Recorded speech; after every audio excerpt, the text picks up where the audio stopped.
All right, gentlemen. Hey, we are live. Good to have everybody back again. We are in part four of our series, The Unspoken Truths on Why You Were Single.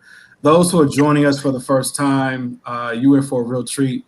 I've got an all-male panel tonight, and the topic is, certainly a little racy, but at the same time, it's a topic that I think we dance around a lot of times in our conversations with one another, and our conversations with women, our conversations with folks that we mentor.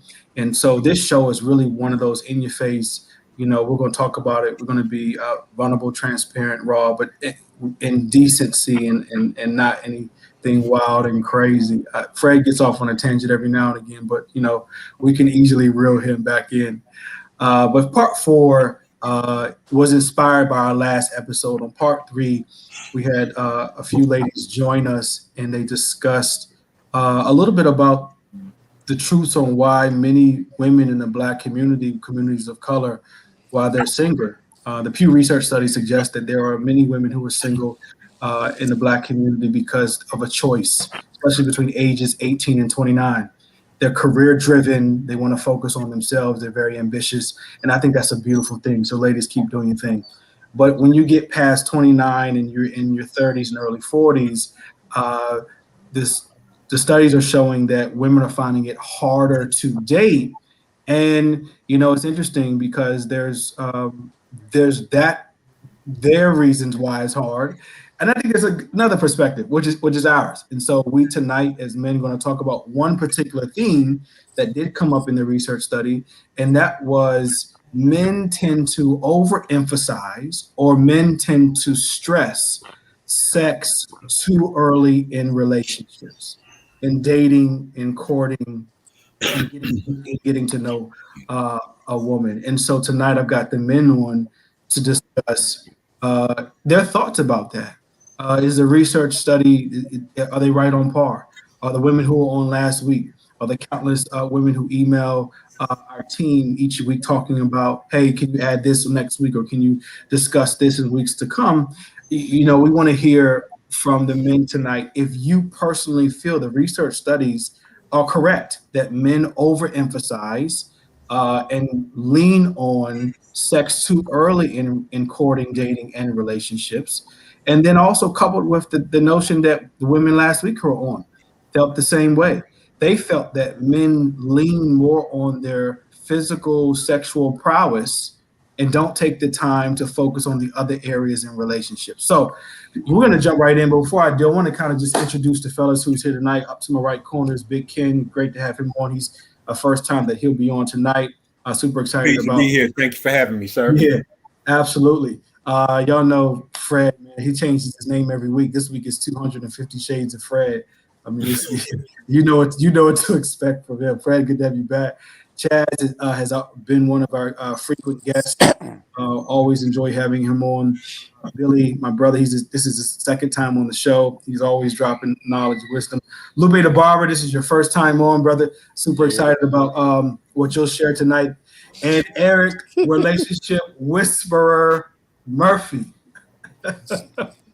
Hey, brother, always good to have your lens, man. You are our mental therapist, our specialist in relationship therapies. You did sex therapy for years, bro. It's always great to have your lens as well. So I just want to kind of start off with just the first question, fellas, and I don't want to any kind of order. Y'all feel free, jump in. Let's have a conversation. Let's imagine we're at the barbershop, just us talking. We know that people are listening in, eavesdropping. They're gonna do what they do, probably put some stuff in the chat. But I really want to get that question that was in the research and ask you specifically, talk about you or talk about your circle. Do men emphasize sex too early in relationships? I'm gonna jump in. I'm gonna say no, we do not. Um, just going off of my own experience, what women look for generally is someone to protect them, someone to take care of them, and someone to be a good family. We don't look for a woman to protect us or take care of us. So we do have priorities. It's not, of course, all about sex. And I know we're going to hear fellas say, it's not all about that. But yeah, that's why sex is up here, and then that's why it's down here for women, because you're looking for protection, you're looking for security, you're looking for all these other things that we're not looking for. So our order is going to be a little bit different. I don't want to spend too long on it. I'm going to jump on off of that, but I know other people have something to say on that one. I'm gonna say it's nuanced because, like, I got a lot of women friends and I got a lot of men friends. I'm ex-military, so I kick it with a lot of different people. And my circle, we don't really give a fuck because we know we can get it. You know what I mean? And we don't really got to try. Not saying like we that dudes, but we that dudes. But I also seen some people really be thirsty. There's been some young men, old men, don't even matter. They've been thirsty. So I can understand why women feel like that. But I really just feel like that's just the dudes they attract. That's the dudes that they attract. Men who overemphasize that it's got to be too early. Yeah, 1,000%. No, okay. I fully agree with what Dog just said just now, man. Because like it is about how you present yourself. Like I know that's how a lot of the groups that I'm around are triggered. Like, and I mean, if you present yourself as someone like you showing a little bit, showing a lot, you know what I'm saying, and like it sets the tone for how you may be approached, and like that may set the tone that I may have a sexual desire before I have like everything that like Chad has said. Like it's gonna be literally based on how you approach, how you show up, how you present. Before we jump in, Eric, really quick, I want to just kind of touch on something Billy just said, because and all of us are educated, man. This is one of the reasons why I love this show, because I think we bring a perspective that's not hood and ratchet, although we can go there, but that's not how we lean. But Billy, there's been so much discussion the last 5 or 10 years around the Me Too movement. And I think part of the Me Too movement is that women should have the ability to wear and dress, you know, how they want to. So interested to know your thoughts about that movement tied into the comment you just made about if they present themselves in a certain kind of way, are they also asking for that kind of attention? So I fully understand the Me Too movement and I agree with it, but it's no different when dudes wear tight gray sweats. Like if I walk into the gym and the female looks, she's looking right at my crotch first. So that creates you doing that for attention. And it's like how that conversation can pop off. It might not pop off in a wholesome conversation where you're telling me all your values and what you want from a man and this and that. We may start talking a little mess. The mess may go to text and the text may lead to the bed. And then from there, if something's created, then there's a possibility. But like I was talking to someone right before this call, and a lot of times it literally is about like how something starts in that conversation. And if you start with sex first, trying to go backdoor to a relationship may cause issues. That's an interesting point, Billy. I appreciate you sharing that. Eric, go ahead and jump in. Hold on, Big Ken. Hold on, Big Ken. Go ahead, Eric. Just jump in really quick, and then I want to hear back from Big Ken. I was going to say, I think at one time, people dress attractive, and I think now it's become sexually attractive. So like my man was saying, I think that when the emphasis is on your attributes that are sexual, things that are sexually attractive, I think that's where the conversation starts to go from. Because here's the other part to it. I believe in, women's rights and everything that we're talking about here. In addition to that, I also think that we cannot negate the fact that men are visual. So we negate that piece, then we're forgetting who we are as I'm not saying that a woman needs to, cover up. I'm not saying any of that stuff. I'm just saying that if I create a relationship off the physicality, then it becomes about the sexuality also. And to Billy's point, backtracking, going from the relationship was created off a physical, but then now we want to backtrack and talk about a relationship. Okay. Big Ken, go ahead, jump in. My experience is a little bit different, man. In this topic, do men emphasize sex too early? We keep talking about the responsibilities of women. Personally, I feel like what happens is that men, we've talked about the research, so we do respect the science. The truth is that in relationships, there are some established realities. Some of the things that we have been conditioned to understand, to believe about women is, as Chad said, we're supposed to protect, we're supposed to provide, we're supposed to be gentlemen. And some of the things that women have been told about men is, if you want to get a man, here's how to firm your backside, here's how to make yourself this. So you're sending me a message that this is what I need to attract you. You're sending the man the message that this is what you look for, and when you find it, you don't want me to approach it. It's like telling a hungry man, this is where the restaurant is. Then when I go there, they go, oh, no, we're not serving yet. No, this is what I came here for. You see what I'm saying? Don't put it on the menu and you don't want me to have it. Now, we talked a little earlier, and I wrote this down. This is the truth of the matter. Men do what works. We dodge rejection like the plague. So if we're using sex to lead, it's because the 10,000 times we've done it before, it's worked. If you don't want to give it to me, you start with the wait a minute. But women, and you mentioned pimps, my social sexual messaging came from some very traditional, hardworking, loving, caring, nurturing men in my life, fathers, grandfathers, uncles. But I'm from Chicago. So when they were at work, I was on the streets being coached by pimps. And the truth of the matter is a lot of the messaging was the same. It's natural. Women want to, but we want to do it for the sake of doing it. Women holding it like the big joker.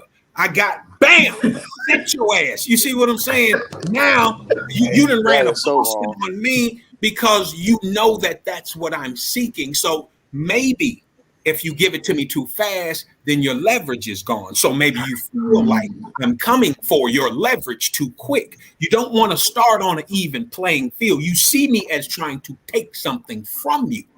The sex is something you actually want to give me, but you want to attach a stipulation to it. Men have allowed themselves to think physically, period. We just want to be physical. You'll knock me off, and then how do you feel about kids? What does it matter now? How do I feel about kids? You see what you might find that out in child support court, how I feel about kids, because we've done it already. Because, you wanted to, but you convinced yourself you needed something else out of this besides sex. Many sexual relationships shouldn't go farther than that. Women, a lot of times, they say we don't know how to approach them. We don't know what they want. It's because they keep changing the message. Oprah tell you what you want. You see what I'm saying? Harper's Bazaar, Glamour Magazine tell you what you want out of a relationship. And in 2020, it was one thing. 2021, it was something else. Hashtag me too. Don't say nothing to me if you creepy and ugly and work in the mail room. But if you one of the top executives and you kind of cute, you can be a little flirtatious. We're going to have to have it one way. That's all I'm saying. We do what we have been trained to do. All men are dogs. Then we are triggered by scents, by visuals, by sounds, and we attack because that's what we train to do.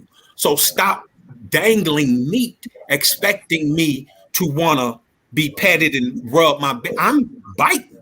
You see what I'm saying? And that's just the truth. When women stop playing, you out here playing.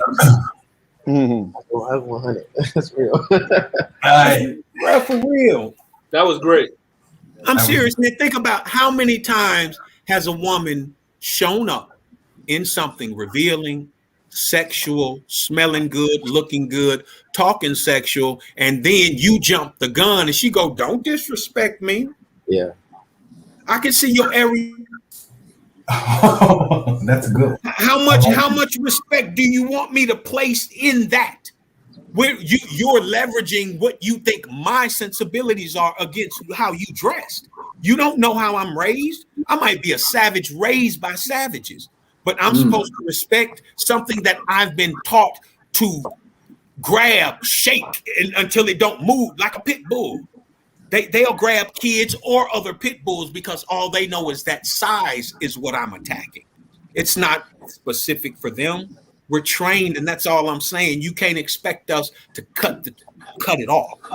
Right. All that said, and there's a lot said here. So there's a lot I think we need to tie together. And you got to help me out, Whisperer. But we talked about relationships. We talked about the training of men, good and bad. We talked about what men want and when they want it.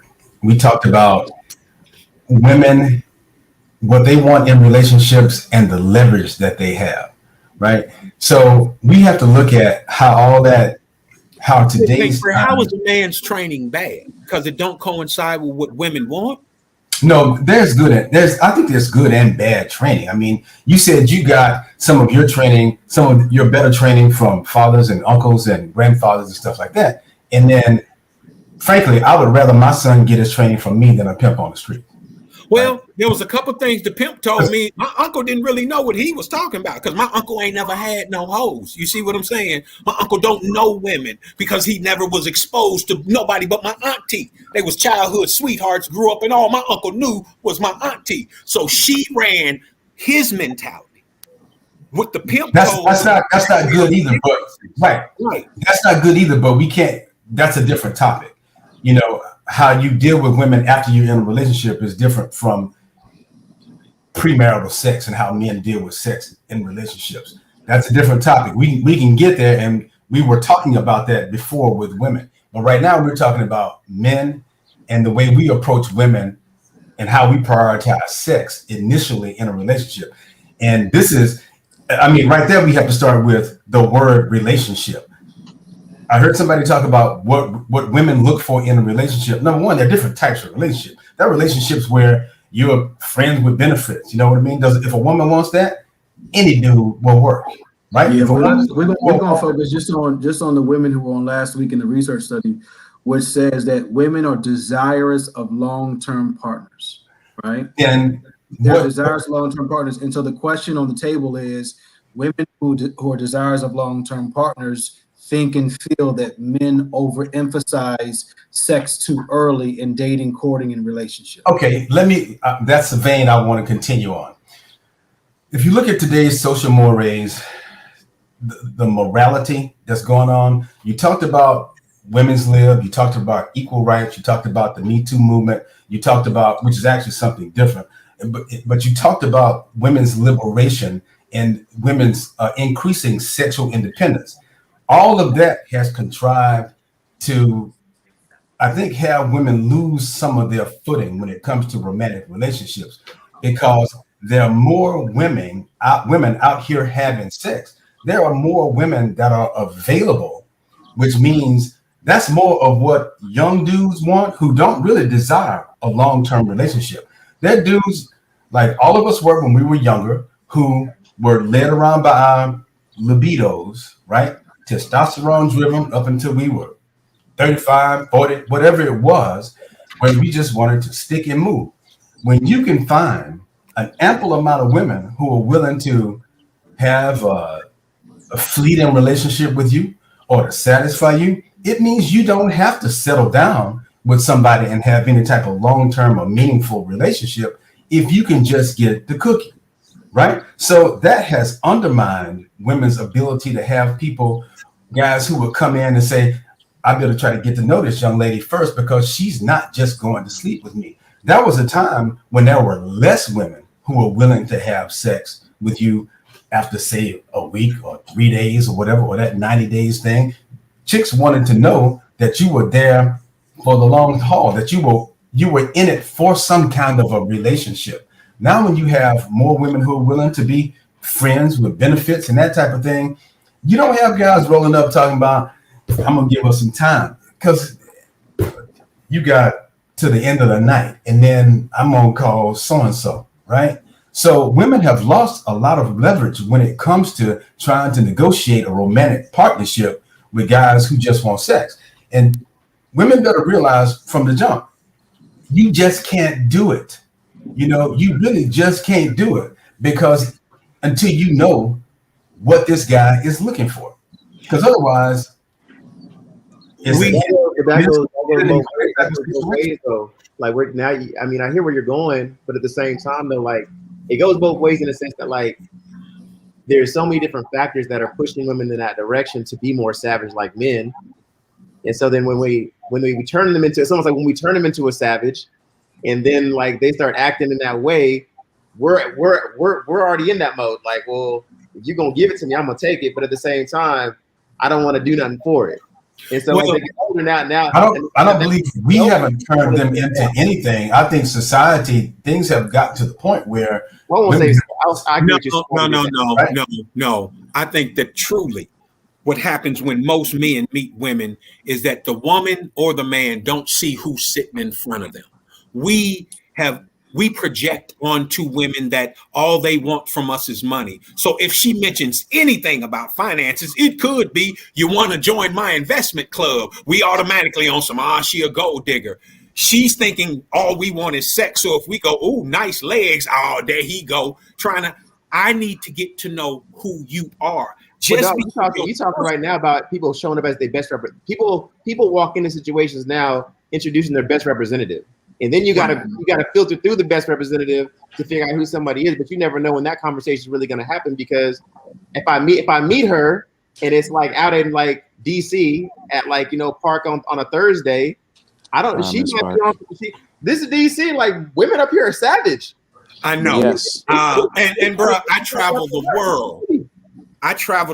And I've met all kind of women. I'm happily married, but this is the one thing that I used to do. If I met a woman that I truly thought I might be interested in, I would ask her, can we carry this conversation on away from the chaos? We in the club, we drinking, we smoking, yo areola showing, my gray sweatpants and built the tent. We don't need to start this now because we getting off on the wrong foot. The truth is we getting off on the wrong foot. And it was my responsibility because that's what I wanted from her. To get that to her. Big Ken, that's a good point to remove your interest from the chaos. I like how you shared that. Marvin, really quick before I kind of jump to one other question that's kind of spun out of this conversation. Marvin, your thoughts around, do men overemphasize sex too early in relationships, dating, or courting? Yes, but that's natural. It's you know what I mean? Like I think sometimes we get too highfalutin in our humanity and figure that we separate ourselves from the true, I guess, instinctual creatures that we all really are. Sex is a driver of us. You gotta. In psychology, I learned that the part of the brain that controls your drive for hunger and thirst also controls sex, and that's all it does. So as much as a primary is food is for you for survival, as much as a primary is water for survival, so is sex in some aspects. And if you actually look at the development of us as humans, sex is the main part of it all. I'm not just talking about physical intercourse. I'm talking about, we go back to what got me in trouble when I was 4. Like, hold on, wait, I got one and you don't. You know what I mean? And as it grows in life, boys do this, girls do that, the teenage years, puberty, all of that is part of it because it's part of our instinctual design to, in most aspects, reproduce and procreate. So we have to look at the natural part of it, and then layer on the societal, the religious, the historical, all of that other stuff, which brings in the, you know what I mean, I can only have one woman, so I have to wait over time to court her, to make her love me, to go through it, to, you know what I mean, all of those different layers which make up the complexity of sex today. And then you add on everything that's been in America, women's lib, crack movement, all of that other stuff, which creates the mindset we've been talking about of savage women in society, because at a certain point they figure we got to go for hours. But to go to the original topic, it's gonna be, because at the end of the day, like, you mean, when the lion approaches the buffalo, it's so that I can kill to eat. And I know I only eat what I kill. So when you approach a woman, when we discussing things, it's because I find you physically attractive. I'm not going to approach a woman I find unattractive, just like she's not going to stand there and listen to my conversation if she doesn't find me attractive. You've never looked at a woman and said, man, look at that character on her. Exactly. I'm a weirdo. I've done that before. Yeah, I'm saying, unless you're a weirdo. This dude's weirdo. It was an accident, though. Right. It was just a situation where it's like, damn, she's kind of cool. No, Look what you did, though. You said, like, look, she's kind of cool, but that's based off, like, you actually hearing her first. You know what I'm saying? Right. She was in class. We worked together. I had a point of reference for her. Okay. Visual. Yeah. Right. Yeah. Right, Yeah. because It wasn't usually off your the first rip though. There was some visual, time built in though. right? Before I Usually off knocked your down the first mud duck. visual, your approach is it's either it's a check box, is yes or no. And women are the same way. Don't Right. like because as the brother Big Ken just said earlier, like if you've been around women, especially women who are free and open about understanding their sexuality and their understanding of sexuality, they'll let you know within the first 2-3 minutes of woman meeting you, she'll know if she wants to sleep with you or not. The Right. thing is the time that you have to put in, you know what I mean, that she feels it's worth. Because if she feels that, you know what I mean, like all of us are executives with $100 million bank accounts, and she think you kind of cute, you know what I mean? Like 50 Cent said, you know what I mean? I can have a, you know what I mean? I have a kid, I have the kid paid for before it's even here. Like, you know what I mean? And how many You talking men about qualifying? have They taken time? definitely qualify you. Right. How many of y'all have taken time to get to know a lady, was slow, used a slow hand romantic approach, and she accused you of taking too long for her? Bruh, this is lame. I need me a man that's about some action.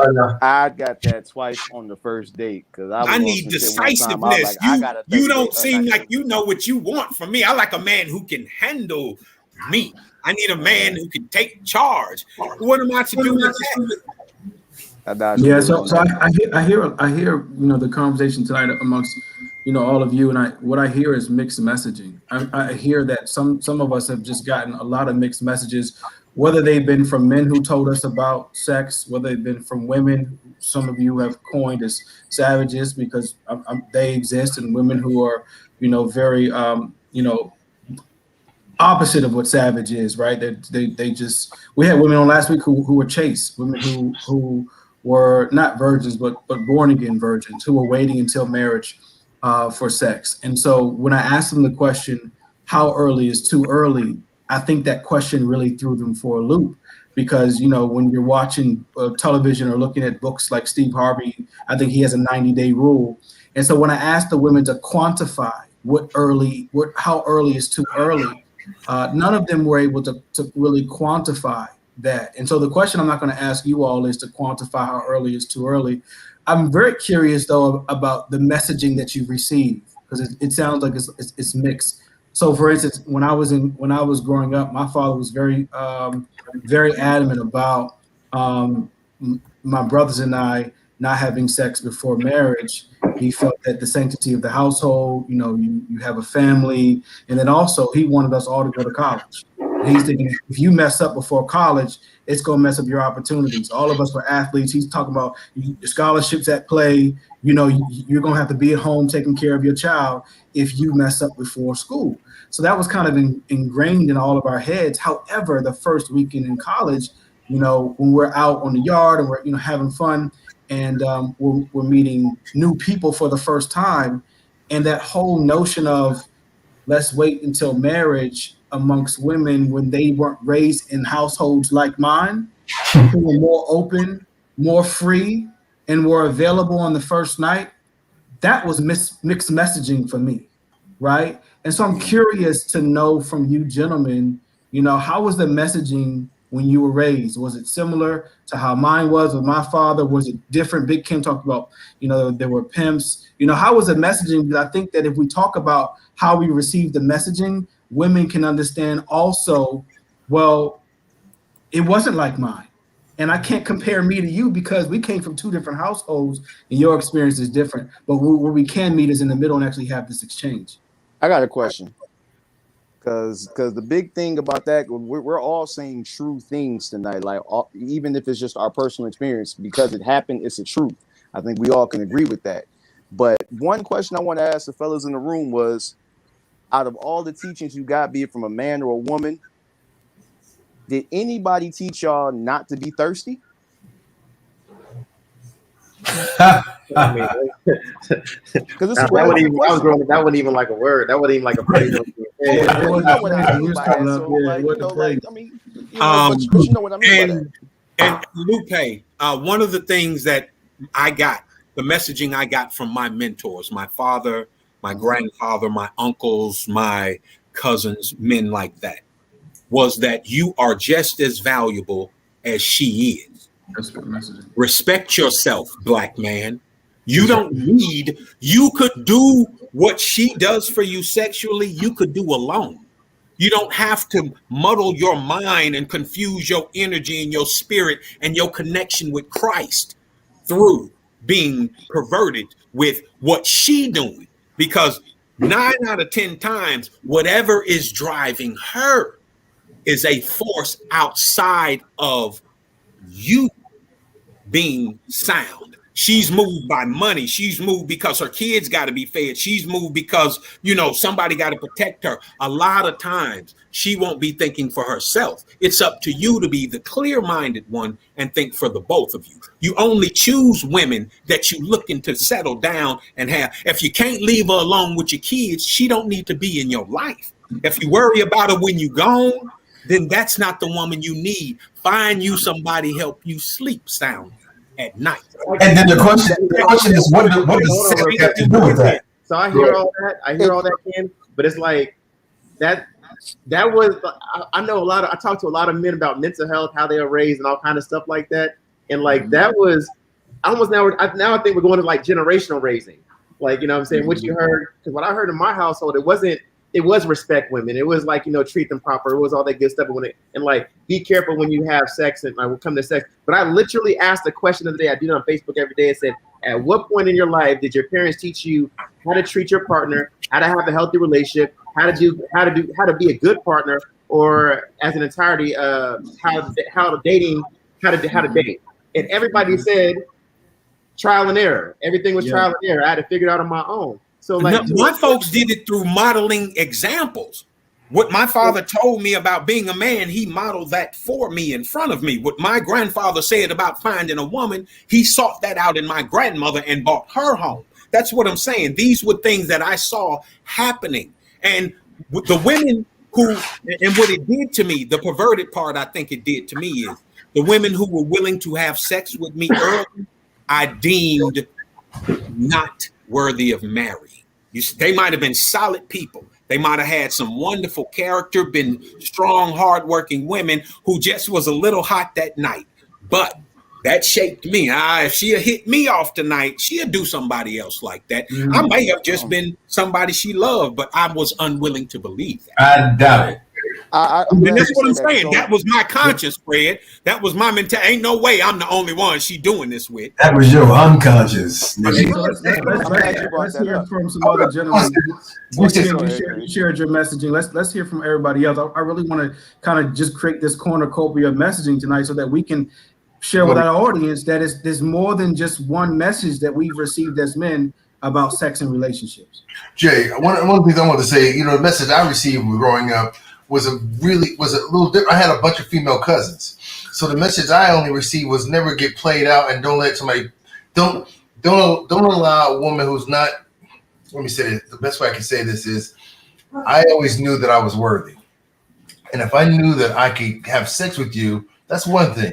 But if I wanted to have something meaningful, because I knew I was worthy, so I'm not gonna. If my name is Murph and you know me as Murph and you only know me as Murph because I was a really good wrestler or a good football player or whatever, and you offered yourself to me, then what does that say about me if I take it?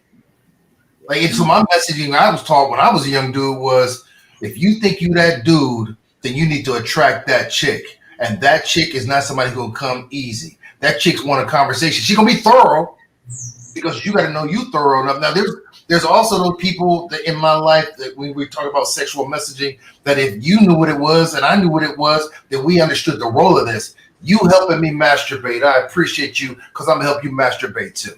And that was about it because we knew the role of that. And having that clear expectation about what that relationship was going to be sexually or otherwise was what a real dude did. And that's what I was taught.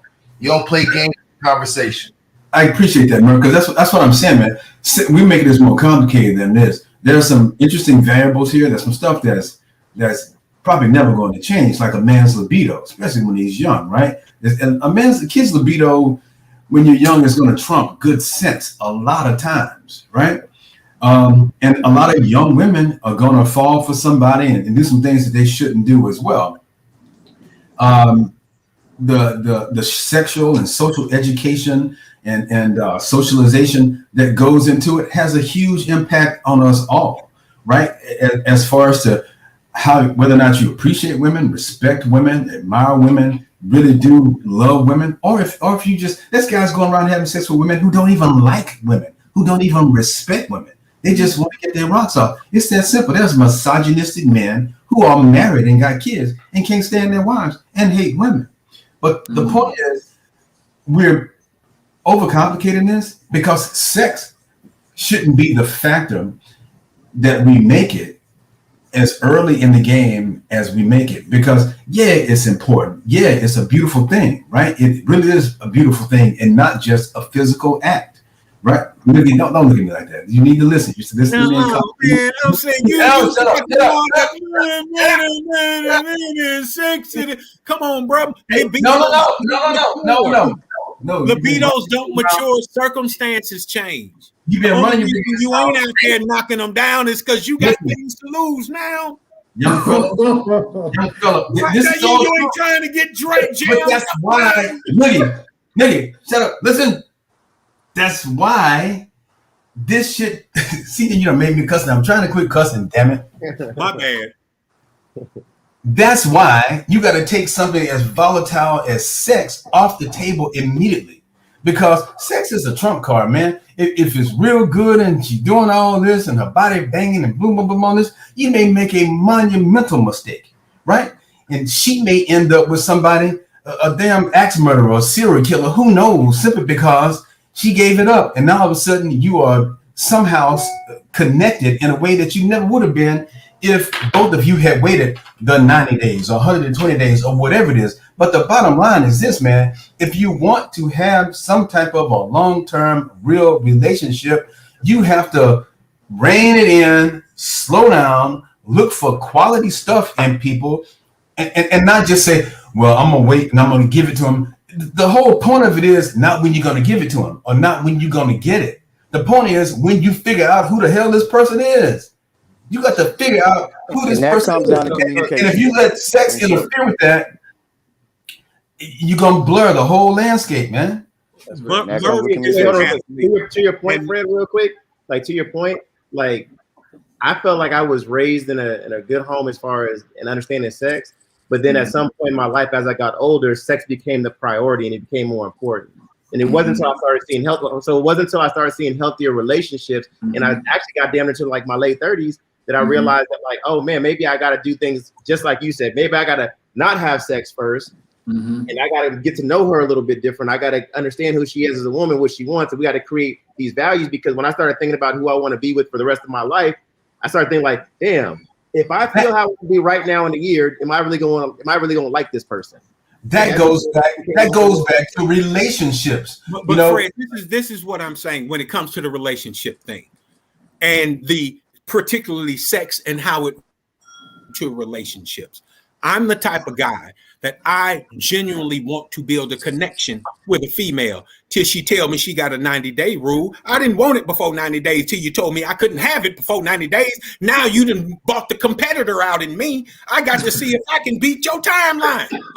I got to see, because I'm the guy. I'm the guy nobody else is. That's why you choosing me, because I'm 30 days instead of 90. I'm 14 days instead of 30.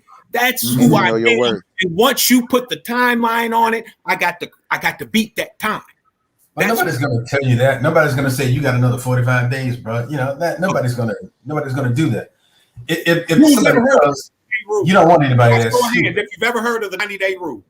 Oh yeah, that I mentioned it earlier. Steve Harvey. I'm not gonna lie. It's a normal thing. Women do the 90-day rule at me, and I definitely destroyed that. It didn't work. It didn't happen. I told the girl she had 90 days. Right. Look, that's my question. Like, I'm not good 90 days. I'm thinking about, are you worthy to get with me in my 90 days? Right. But she getting me like after the second day. So there's that. Wait a minute. Does the 90-day rule mean that no matter what I do in 90 days is on, or I have 90 days to prove myself, and if I haven't after 90 days, then bye? It depends. How that works? I know plenty of women that meet a dude wait 90 days and a dude dip. Yeah. Bruh. It don't mean Hey, nothing. you couldn't last, so there you go. You can spend them whole 90 days banging somebody else every other day, and then waiting around for 9 days. Bam, got you. And that makes Hey, no sense. just say my name, Fred. Just say my name if you want to mention me, because I've done it, and I'm sure y'all have. I did it just to prove a point. I created this monster. I'm sorry. Hey, so look, I want to ask another question. It actually is a question that I see in the chat here, and I want to kind of tie it into some of the experiences of the men on the panel who have been married. Let's just say 5+ years. Chaz, Fred, Eric, Ken, you've been married 5+ years. Ken, I want you to go last. The question is though. Good. That's in the chat. I'll start with you, Chaz. The focus on one lady, meaning your wife. When we've heard tonight, Marvin, you said it so eloquently. You got your doctorate degree. The psychology and the science behind procreation and mating and competitiveness. I'm curious how men on the panel who've married 5+ years, do you have to fight against the human nature, or at some point it just settles in that your focus, your laser focus is just for you and your wife sexually? What the hell kind of question is that? Yeah, I'm gonna answer that. Go first. No. In this, no, Chad, you go first. I'll go check with. I want a long-winded folks to go last. Okay. Damn. You better check and see who the hell is over your shoulder. Who's on Chaz? Go ahead. Yes. Yeah. I love her. Yeah. Let's talk. You know what? I think is when you it depends on how long you've been out there. I know Fred, he got married early, but for people like you, Jason, you was able to see what was out there and have a good look to know that, okay, it's not all about this. It's not all about that. So then when you actually did find someone, you stuck with that person because you already seen everything that's out there. And I think that's like the same for me. It is, you're still going to look. I mean, shit, even the women look themselves. But is it worth, like Kenny mentioned earlier, is it worth losing everything for that? And when you get in your late 30s or 40s, 50s, you know the answer to that. I'm like, it's not worth it. I'd rather just pull up a website and, handle myself. And then I family go wash my hands first and then be like, hey, baby, come on my lap. Right. So, Damn. Okay. So Murph, same question. You've been married more than 5 years. Talk about mate selection, and we're talking about psychology of men, and so curious to know, you've been married more than 5 years. How have you, as a man, and again, this is real talk because other men are trying to figure this thing out. How have you, as a man, been able to say, look, man, I'm just laser focused. I know this is out here, but this is where I'm going to be. I've never had to say that. I don't think. I think that really what it is when I made the decision to love my wife, I knew that I loved her, but I also knew there were beautiful women out there. So there's no denying that there's. I work on a college campus. I'm around beautiful women every day. That I'm like, yo, back in the oh.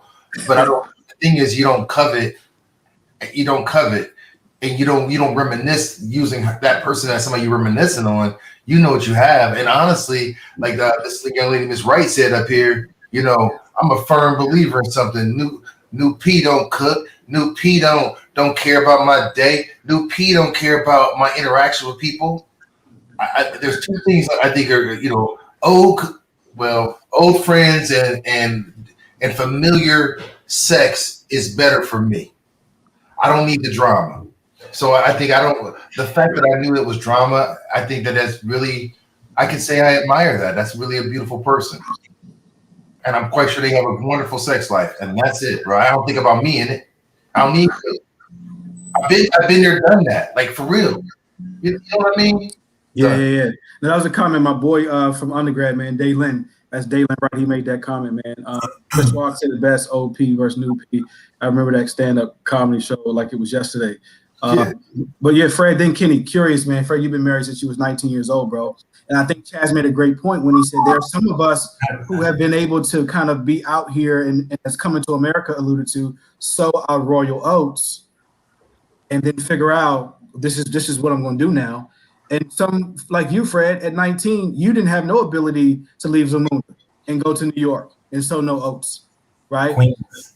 Right. So curious to know, brother, how you, other men are watching, how you have been able to, I guess, stay the course, and for other women who think that men cannot be, just with one woman, whether it's Marvin mate selection or not, there must be some level of control that some men have learned.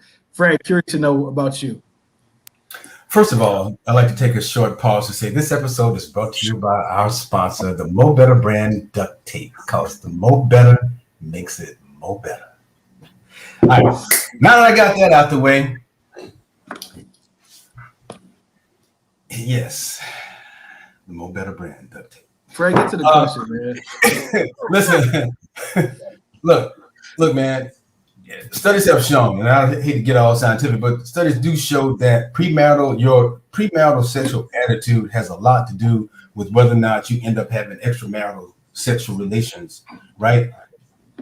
It stands to reason that how you prioritize fidelity and loyalty initially as a youngster or an oldster, whatever you are when you're out there in the world doing your sexual thing, is going to carry over into your personal life and your long-term relationships. If you don't prioritize loyalty and faithfulness, and if you're a sticky move type of dude and you don't outgrow it somehow, or don't somehow overcome the infatuation with adventure, you know what I mean, or that so-called strange thing, if that has a lot of meaning to you and you don't realize that a lot of times all you're doing is like what Murph said, is just mutual masturbation, then you continue to carry on in that same vein. For me, I was more of a monogamous type of person. I didn't need to have a whole bunch of sexual partners. Sex was important to me. Ain't no sense in pretending like as a youngster, you don't prioritize sex, that you're not driven around by your libido, without a doubt. And there's times and that's like all you think about. I'm no different than anybody else. But nevertheless, as a married man, what's important to me more than anything is the fact that I love my wife. And more importantly, the loyalty is like crucially important to me. It was the way I grew up, man. This is the way I ran with my boys. You don't snitch. You don't divulge what you've been up to. You don't talk about what you're doing. Loyalty was a big deal to me and the dudes, the cats that I hung out with. You know what I'm saying? So it's a big deal to me. If you tell me something, it's a secret. If you tell me something in confidence, it's our secret, not me and my other best friend and that type of thing. Loyalty means a lot to me. I try to do what I say and say what the hell I do. If I tell you I'm going to do something, I'm going to do it, right? If I tell you I'm not going to do it, I'm not going to do it. And if I tell you about yourself, I mean it. You know what I'm saying? So loyalty is a big thing for you. Yeah. It's the same. You know what I mean? It's all about loyalty. I like that, Fred. And then Ken, I want you to kind of end that, but then I want to, after you can loop back around, Lupe and Billy and Marvin, because I want to really get at where we are today. Like, I'm curious to know, Lupe, Billy, and Marvin, when you think about, when you have thought about whether you're in a relationship now or not, and some of you are, and Marvin, you're married, but you're recently married. At what point, gentlemen? Oh, what signs? This is what I want to say. What signs did you give to a woman that let her and you both know that you were serious, right? Because the women that were on last week could not really tell when a man was serious about her or not, whether they introduced sex or did not introduce sex. So when we took sex off the table, didn't mean that we were more serious, because we could be getting sex from somebody else. So the signs, what are the signs? Women are wondering, what are the signs that a man is giving that shows that he is serious about potential relationship? Before we jump into that, Big Ken, in with your wife, your relationship partner, how you got to the place where you were like, look, this is just me and her. I'm laser focused. I'm not trying to be in the streets no more. Although that was the messaging that I got, from some of the pimps that I grew up with. Right. Well, for me, the three principles that I hold on to that keep me focused on my wife is one, I've had the variety. So I chose her. She didn't fall in my lap. We weren't an accident. She was a conscious decision based on all the data I had available. This was the one for me. The second is honor. I'm a man of honor. If I tell you I'm gonna be loyal to you, then I'm gonna be loyal to you. And equity. If you say you're gonna be loyal to me, I want you to honor your word. So I'm not gonna do anything to you that you can excuse doing something to me. If you hurt me, if you cheat on me, then that's you ruining our marriage. I'm not going to be the one to drag us down. So I don't believe in doing things to people that I don't want done to me. Yeah, no, I appreciate the perspective. Lupe, Billy, and then Marvin, talk about the signs. As I alluded to already, they don't know what the signs are. Take sex off the table. What are the Sex is off signs? the table. With me and my girl, my fiance, I saw how good of a mother she was, and that was real important for me. Like, because I really wanted a family. I got out the military because I wanted to be in the family, and I haven't quite met a woman that tickled that fancy. You know what I mean?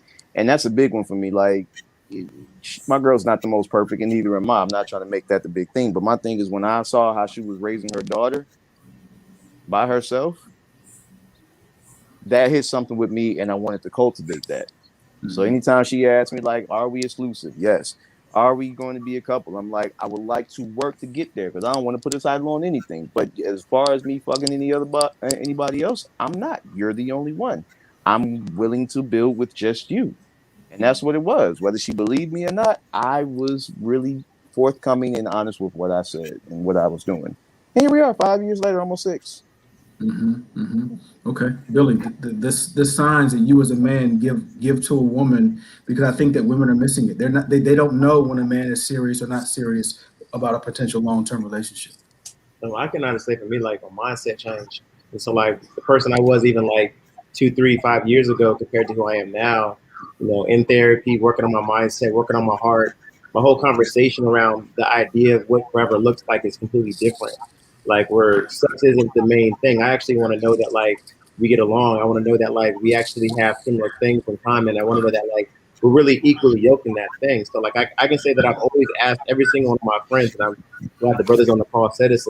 They were speaking on their marriages and stuff like that. I always ask my friends like, what made you choose your wife?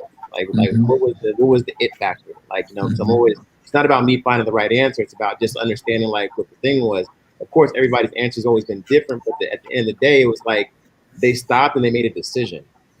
Like the man that wants the woman is going to make a solid decision about her and his role in her life and how he wants to be a part of her life and how she's going to be a part of his life. And he's going to operate 100% in that realm of how to make that work together. And so like I hear that and I understand that, it's like, man, it's not only just in the conversation of how my language has changed, it's also my decision to be like, no, this is what I want. And this is how I'm going to operate around what I do want. Like Kenny said, Kenny made a choice. You know what I'm saying? Kenny said he made a choice. He got the data. He knew what he wanted. I'm gonna make a choice because he knew he was worthy. And he was gonna choose somebody that was worthy. But does anybody? I think for me, I'm sorry. Go ahead. I think for me, the signs was more. I guess for me, I could give her a key to my place because when I met my my wife, is like I was doing parties in New Orleans, which is a party city. So I would say access to meeting women was a simple thing, and I'd been doing it since. Like Fred, you got married at 19. I've been throwing parties in New Orleans since I was 19. So, you know what I mean? I kind of grew up into that world and getting to know women and in all types of various ways and seeing sometimes women's angles for certain things and understanding that. And I think for me, it was, you know what I mean, me trusting my wife, giving her a key to my place because it felt like there was no angle in it for her. It was just love. Like, you know what I mean? There wasn't this kid throws the hottest parties in the city, so I know me and my girls can come through, or because he throw the hottest parties, I know he always gonna have money in his pocket, or he on the radio or doing all this other stuff. It was just she loves me. And I think for me it was the next biggest sign, and I don't know how other men do it, but I actually let her, you know what I mean, meet my mother. Like if I introduce you, if I make that connection, understand it's big. Because for me, you know what I mean. That's a protection thing. Like, you know what I mean. I'll just say this. Like, you can run through as many red lights as possible, but you know what I mean. Like, that ticket I'm gonna bring home to my mother's got to be special. Like, I'm gonna run through whatever, but whatever come home has to be something special. So that's when I knew that's a sign for me. Yeah, no, I do appreciate how y'all talk about making a choice. I think I've heard it from those who either just got married or still single. I heard the married men say, "Yo, we just made a choice. A thing went off in our head." And so along that lines, I know we don't have a whole lot of time to get into this last point, but I do really want y'all's responses on this. I've had people approach me based upon our show over the last few months, and I haven't asked this question yet, but I think I'm going to ask it tonight. Women have asked, is sex really different with different women? Like, does it feel different? Is that the reason? The question is that the reason why men are so interested in new partners or have a hard time being faithful and monogamous because it's so different, right? I kind of didn't want to answer the question because I knew we would have a show at some point to talk about it. And I'm going to say this, and I think there's going to be different responses, and I value that because it's different for all of us. But in my experience, and Chaz, you alluded to this earlier, it took me a very long time, late 30s, before I settled down. So I've had a lot of experiences, and over time, not young, over time, I have found that is not that different for me. The experience, the lights, the candles, the venue, some of the things may be different, but what was different for me was the character of the individual, the person, not necessarily the feeling, but the person was different. And so I just want to ask the rest of the brothers on the call tonight, because I think that there's a lot of questions around that from women. Does it really feel different? And I'm curious to know how y'all feel about that particular question. I'll say that it may be one person. You can't talk about that. It may be different. No. That's not true. Point of clarification first is I didn't get married at 19. I didn't get married at 18. I met my wife at 18 or 19. Like, we were both 18. I just turned 19. I got married at 24. But it may be different, but that doesn't mean it's better. You know what I mean? Because sex is sex. It's what you do with it. It's what you make it. You know what I mean? It may be different, but that doesn't mean it's better. But I do want to just backtrack real quick to the previous question. And hold on a second. When you ask, no, I want you on this question because I got like 5 minutes, and I want to get the brothers' thoughts on this question because it's been in my notes. I haven't asked it yet. Women are curious. Is it really different? They really want to know that question. It Brother, is. share. It is because everybody else is different. That's right. But you got to find which one you're willing to be with at the end of the day. And some men can't choose, but some men could choose and should choose. That's all. Hey, look, man, yeah, it is different. And I've always said this though. I think that what's different is how I think about it. And because it's the same thing. It's the exact same thing. But it's about the difference between having somebody that I think of as vagina compared to thinking I'm with a woman or a lady. So Murph, that's what I want y'all to answer, because the question that they've asked is the feeling. Let me just get it more explicit. They're talking about is the feeling, the wetness and all that. A vagina? No. That's what they're asking. The feeling matters. The feeling that is stimulated is the ego. You get a girl that looked like something you thought you couldn't get. You get something that you ain't never had. Got me an international broad. I got me a doctor, a chick with a title, that kind of thing. Physically, you just in and out. That's the mechanics of it. Depending on what she do, if she'll let you get down, girl, she just like the last let you get down girl you had, but she ain't a let you get down girl from DC. You see what I'm saying? That's what made it special. I'm from Atlanta and I got me some DC. But outside of that, it ain't. So and I'd like to say this, gentlemen, to the ladies as a brother in Christ. We were talking about the displaying what makes you know you want to be with a woman or how you serious. Women, again, with mixed messages, they'll tell you when somebody show you who they are, believe them until that person show you something positive. If he show you that he a worthy man, you'll find every excuse in the world to doubt that man. But if he make a mistake, then you judge him by that one mistake. Women need to start seeing men as honorable and decent men when they present themselves that way. Thank you, brother. Word. Good shit. Yeah. All right, so let's finish up with that question though. Yes, it's different. Yes, it's Okay, different. thank you, Billy. But Go ahead.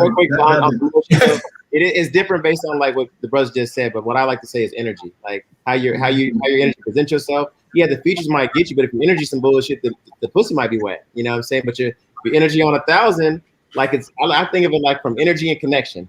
Like that can make the thing be the super circle 10,000, or it can be like the goddamn Sahara Desert. Like, you know what I'm saying? For real. Yeah.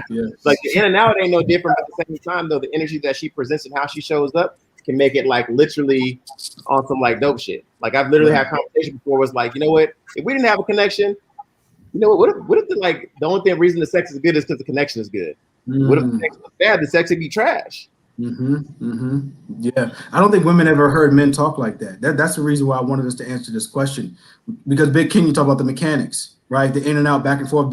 Billy said the same thing, but connection, energy, the mental space, Murph, right? All of these things play into the experience being different. And so when women, you're asking, is the experience different? Absolutely, but it's not based upon the mechanics. Yeah.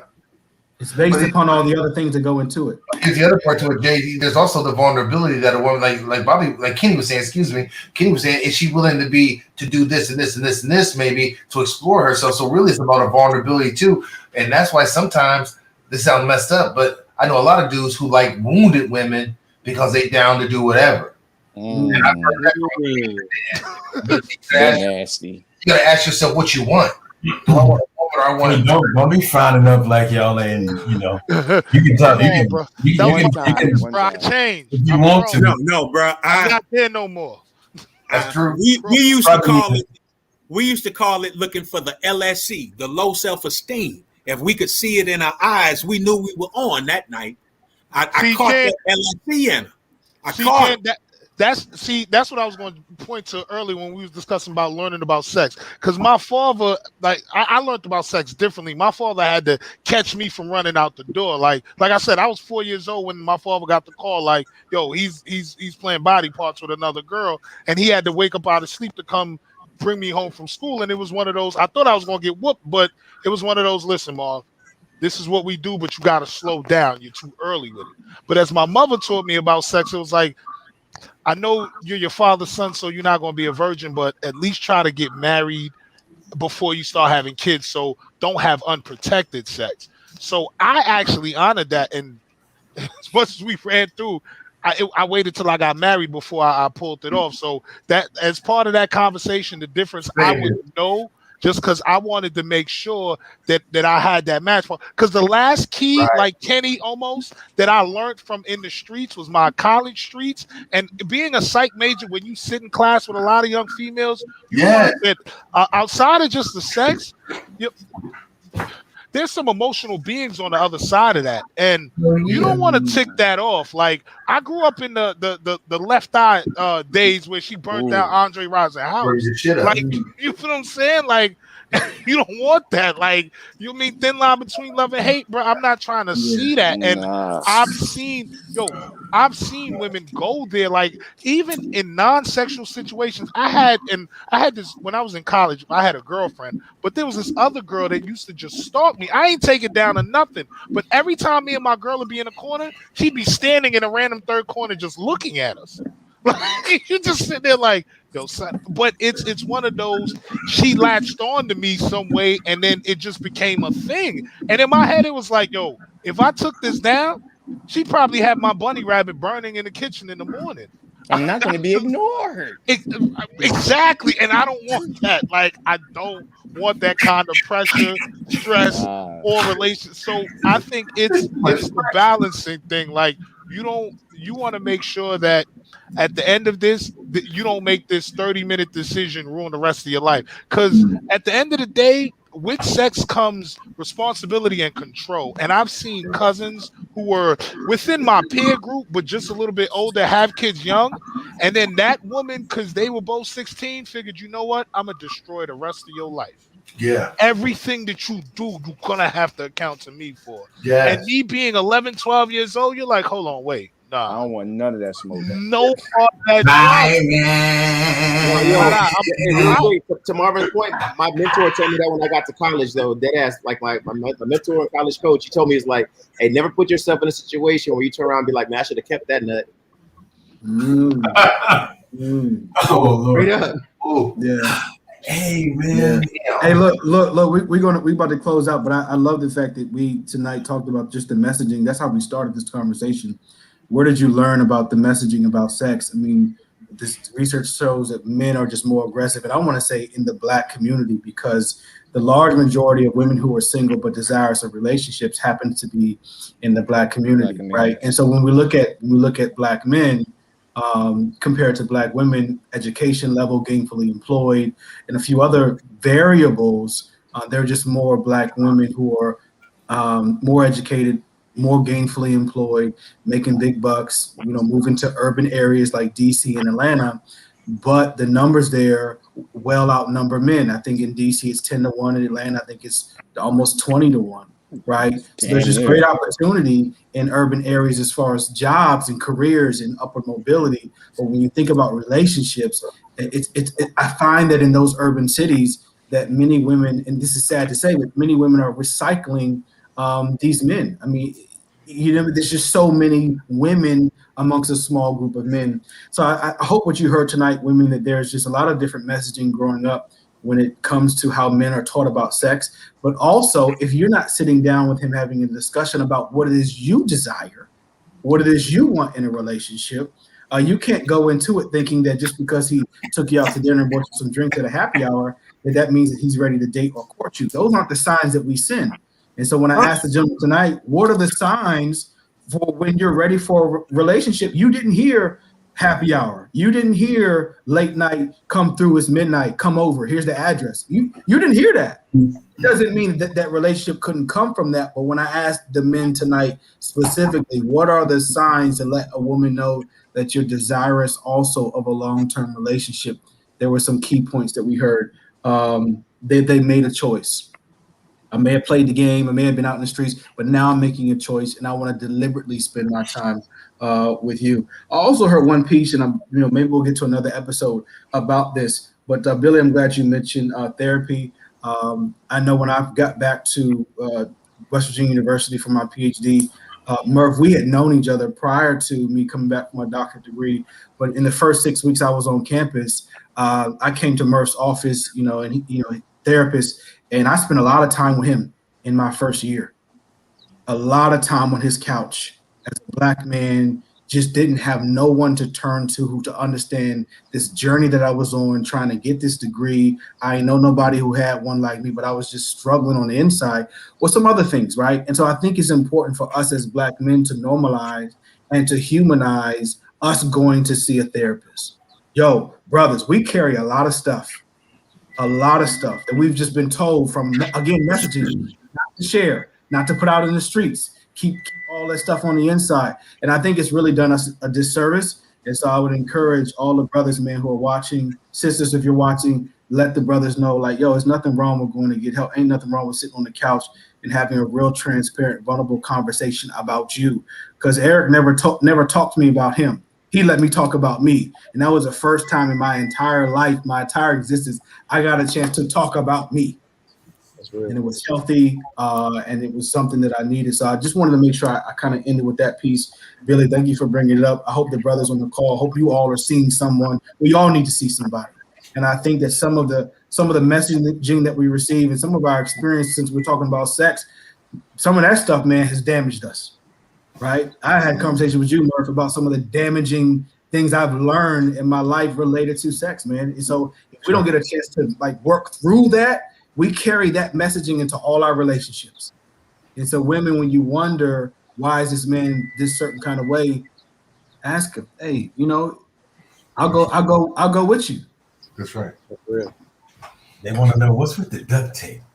I said, more better makes it more better. Jesus, Mary and Joseph. This guy. Hey, all right, y'all. Well, I appreciate you fellas for jumping on. Hey, Big Ken, man. Damn, man, bro, you, man, hilarious. But you also speak the truth, man. I feel like you're an older version of Chaz. Chaz been on here, man. Chaz, how old are you, bro? That is probably just over. We almost got the same shaped face. I made some runs through DC. He might be his dad.